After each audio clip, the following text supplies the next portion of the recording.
नमस्कार दोस्तों, मैं पंडित के शर्मा, संपादक ज्योतिष गुरु मासिक पत्रिका, स्वागत करता हूं आपका इस YouTube चैनल में और स्वागत करता हूं आपका इस खास कार्यक्रम में। इस खास कार्यक्रम में आज हम बात करने जा रहे हैं शुक्र के राशि परिवर्तन की। शुक्र मेष राशि से निकलकर अपनी ही राशि वृष राशि में प्रवेश करने वाले हैं। आज हम इसकी बात करेंगे और प्रत्येक राशि के लिए इस परिवर्तन के क्या मायने हैं, क्या प्रभाव उनके ऊपर पड़ने वाला है, ये हम जानने का प्रयास करेंगे।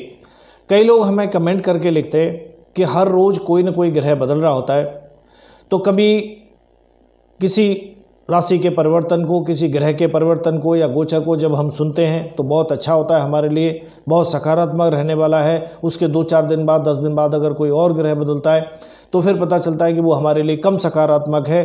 कुछ दिन बाद और बदलता है, पता चलता है कि वो हमारे लिए बिल्कुल ठीक नहीं है। तो ऐसे में हम किस ग्रह, किस गोचर के आधार पर ये समझें कि हमारे लिए टोटल मिलाकर ऑल एंड ऑल क्या प्रभाव हमारे ऊपर पड़ने वाला है, क्योंकि किसी में किसी परिवर्तन से हमें लाभ है, किसी से हमें नुकसान है और कहीं हम न्यूट्रल हैं।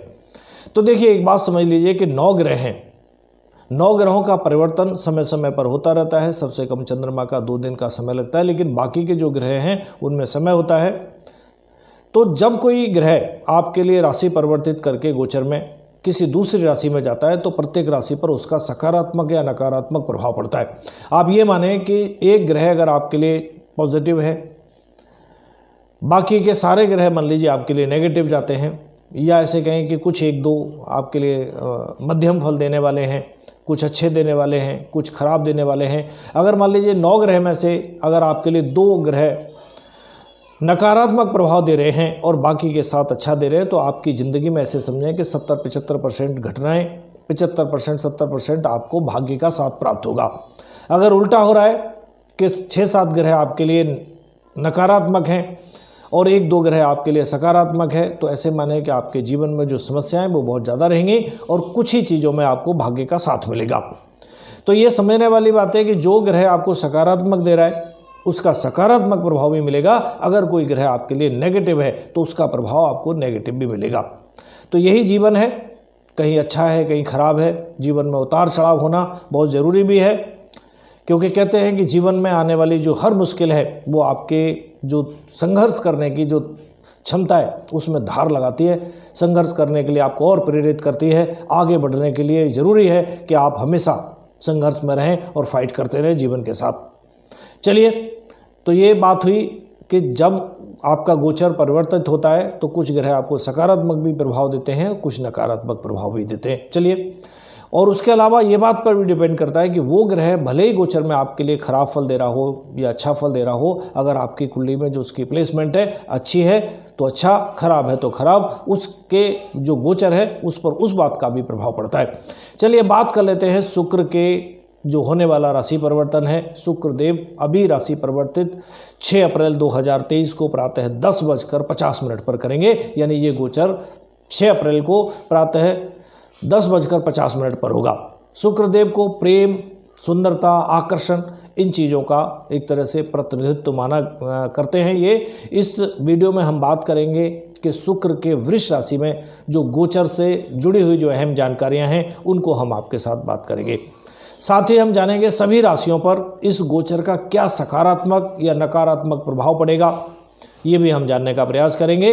और शुक्र ग्रह को ज्योतिष में जैसे सभी जानते हैं कि सौंदर्य का प्रतीक माना जाता है, इसके अलावा शुक्र को जीवन में जो आपके में भौतिक सुख और सुविधाएं होती है उसको भी ये दर्शाता है। जिन जातकों की कुंडली में शुक्र अगर मजबूत स्थिति में है उन्हें जीवन में आराम, मान सम्मान, शारीरिक और मानसिक सुख निश्चित रूप से बहुतायत में प्राप्त होता है। हालांकि इसके जो परिणाम, जैसे मैंने पूर्व में बात की, इस बात पर भी निर्धारित करते हैं कि आपकी कुंडली में शुक्र का प्लेसमेंट कैसा है। कुंडली में शुक्र अगर राहु या केतु या मंगल जैसे क्रूर ग्रह के साथ होते हैं, या ऐसे कहें कि उनके ऊपर नकारात्मक दूसरे ग्रहों का प्रभाव है, तो फल कमज़ोर होंगे, और अगर मुक्त है तो फल अच्छे आपको प्राप्त होंगे। कुल मिलाकर अगर पापी ग्रहों से शुक्र मुक्त है तो शुक्र के जो अनुकूल परिणाम है वो आपको बहुत अच्छे प्राप्त होते हैं। शुक्रदेव अगर शनि के साथ हों और मजबूत स्थिति में बैठे हों तो आप ऐसे समझें, ऐसे जातक उनका जो कैरियर होता है बहुत अच्छा होता है। मान सम्मान उन्हें बहुत अच्छा प्राप्त होता है, आर्थिक लाभ भी उनको जीवन भर बहुत अच्छा प्राप्त होता है। इसके अलावा शुक्र अगर किसी के लिए नकारात्मक प्रभाव दे रहे हैं तो ऐसे जातक को धन हानि और कानूनी मामलों में या कानूनी मामलों से जुड़ी हुई परेशानियों का सामना जीवन भर करना पड़ता है। ज्योतिष शास्त्र में शुक्र देव के गोचर को काफ़ी महत्वपूर्ण माना गया है। गोचर तो सभी ग्रहों का महत्वपूर्ण है, लेकिन शुक्र का थोड़ा ज़्यादा महत्वपूर्ण माना जाता है। इसके सकारात्मक और नकारात्मक जो प्रभाव होते हैं वो जीवन में व्यक्ति के जातक के में कई तरह के अहम बदलाव लेकर आते हैं। हालांकि शुक्र का जो गोचर होता है वो अधिकांश राशियों में यानी अधिकांश लोगों के लिए अनुकूल परिणाम ही देता है। बहुत अच्छा या कम अच्छा, खराब किसी किसी के लिए होता है या बहुत कम होता है। राशि चक्र जो हमारा राशि चक्र है 12 राशियों का, उसमें शुक्र को 2 राशियों का प्रतिनिधित्व मिलता है, यानी वृष राशि और तुला राशि का उनको स्वामित्व प्राप्त है या इस राशियों के उनको स्वामी भी माना जाता है। आमतौर पर शुक्र धन, समृद्धि, आकर्षण, सुंदरता, प्रेम, पारिवारिक संबंध और जीवन में जो संतुष्टि होती है उसको दर्शाते हैं। इसके अलावा शुक्र को संगीत, डिजाइनिंग, मीडिया, फैशन जगत, फिल्मी दुनिया, कीमती गहने और पत्थर, मेकअप, लग्जरी खाना और लग्जरी गाड़ियों का भी प्रतिनिधित्व करते हुए या करना उनके लिए उनके अंडर में आता है, माना जाता है। कुंडली में शुक्र और राहु किसी की कुंडली में बहुत अच्छी स्थिति में है तो ऐसे लोग प्रसिद्ध, मशहूर, फेमस अभिनेता या अभिनेत्री भी बन सकते हैं। आइए अब जानते हैं हम शुक्र का वृष राशि में जो गोचर आपकी राशि पर क्या प्रभाव लेकर आया है। पूर्व के वीडियो में हम बात कर चुके हैं मेष राशि से लेके वृश्चिक राशि तक के सभी जातकों की। अब हम बात करने जा रहे हैं धनु राशि के लोगों के लिए, धनु राशि के जातकों के लिए ये शुक्र का राशि परिवर्तन कैसा रहने वाला है।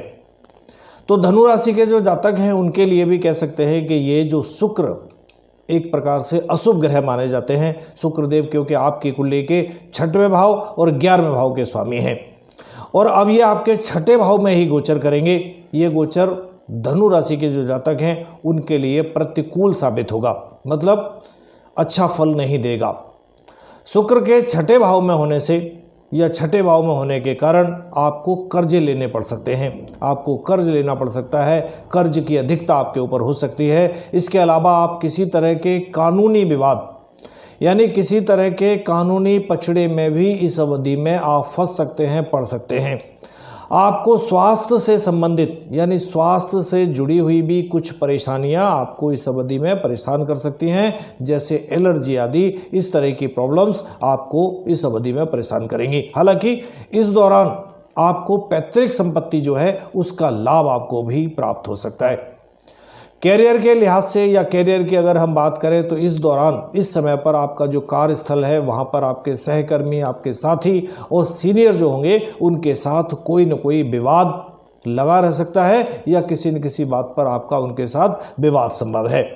आप में से कुछ लोग ऐसे होंगे जिनको ऐसे कहें कि नौकरी बदलनी पड़ सकती है या ये कहें कि उनको ऐसी नौकरी मिल सकती है जहाँ पर पूर्व की नौकरी के अनुसार कई तरह की समस्याएं हों या सैलरी आदि भी कम हो। इस तरह की समस्याएं नौकरी में भी आपको आ सकती हैं। जो लोग बिजनेस करने वाले जातक हैं उनको भी इस गोचर के दौरान बहुत ज़्यादा सावधान रहने की ज़रूरत होगी, क्योंकि किसी तरह के गलत फैसले के कारण आपको आर्थिक रूप से किसी तरह का नुकसान संभव है।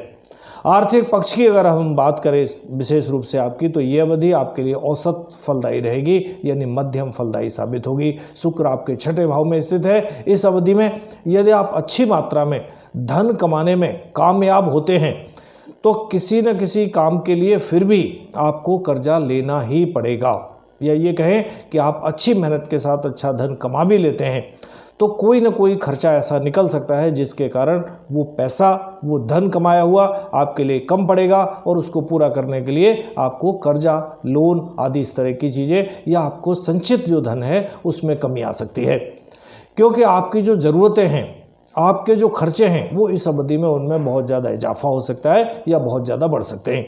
इस गोचर के दौरान जो आपके प्रेम संबंध हैं उनमें भी देखने को मिलेगा कि कम बातों पर ही आपका सामंजस्य जो है वो बैठ पा रहा है, यानी प्रेम जीवन में भी आपका सामंजस्य की कमी रहेगी, जिसके कारण आप दोनों के बीच में झगड़े आदि संभव हैं और किसी तरह की कोई गलतफहमी हो सकती है, और जिस गलतफहमी के कारण आपका कोई बड़ा विवाद पैदा होने की भी आशंका है, और वो विवाद इतना बढ़ सकता है कि संभव है कि वो मसला कोर्ट कचहरी तक भी चला जाए। हो सकता है कि ऐसी स्थिति भी आ जाए कि आपसे जीवन साथी से आपको अलग होने जैसी स्थिति बन जाए। पूरी तरह से सावधान रहें, पूरी तरह से ध्यान रखें कि कोई किसी तरह की गलतफहमी ना होने पाए। किसी तरह की कोई बात अगर बनती बिगड़ती है तो वहाँ पर एक दूसरे के साथ संवाद करें, समस्या को समय रहते ही निपटाने का प्रयास करें। सभी एक तरह से ऐसे समझें कि सभी जो मसले हैं वो प्यार मोहब्बत से निपटाने का पूरा प्रयास करें। शुक्र जो है आपके छठे भाव और 11वें भाव के स्वामी के रूप में आपके छठे भाव में इस अवधि में मौजूद हैं। इस कारण से आपको स्किन से संबंधित एलर्जी या आँखों में जलन, इस तरह की शिकायतें स्वास्थ्य को लेकर भी इस अवधि में हो सकती हैं। हालांकि ये कह सकते हैं कि इस समय पर स्वास्थ्य को लेकर कोई बड़ी परेशानी तो नहीं होगी, लेकिन ये छोटी मोटी परेशानियां भी आपको कहीं न कहीं किसी न किसी रूप से इस अवधि में परेशान कर सकती हैं, क्योंकि शुक्र आपके छठे भाव में बैठ करके उनकी जो दृष्टि होगी वो आपके 12वें भाव में जाएगी। इसके फलस्वरूप आपको एक तरह से खर्चों की अधिकता और कर्जे चढ़ने जैसी स्थिति आपके लिए बन सकती है। स्वास्थ्य से संबंधित यानी बीमारियों पर भी आपका इस समय पर खर्चा बढ़ सकता है, खर्चा अधिक हो सकता है। कह सकते हैं कि आपके लिए ये जो गोचर है वो मिला जुला प्रभाव देने वाला है। उसमें जो नकारात्मक प्रभाव है उससे बचने के लिए क्या करें, गुरुवार के दिन बृहस्पति के लिए या बृहस्पति ग्रह के लिए संभव है तो हवन आदि, अपने यहाँ यज्ञ आदि उसको करवाइए। बृहस्पति से संबंधित चीज़ों का दान करें। ऐसा करना भी आपकी जो समस्याएं हैं उनमें कहीं न कहीं कमी लेकर आएगा। चलिए, बात की हमने धनु राशि के जातकों के लिए, आगे हम बात करेंगे मकर राशि से लेके मीन राशि तक के सभी जातकों के लिए अलग अलग वीडियो में उनके लिए ये राशि परिवर्तन क्या लेकर आया है। दोस्तों, अगर आपने हमारा चैनल अभी तक सब्सक्राइब नहीं किया है तो तुरंत करें, साइड में लगे हुए बेल आइकन को दबाएं ताकि आप ऐसी ज्ञानवर्धक रोचक जानकारियों से कहीं वंचित ना रहें, और जानकारी अच्छी लगे तो दूसरों के साथ शेयर करना भी ना भूलें। आज के लिए इतना ही, आज्ञा दीजिए, नमस्कार।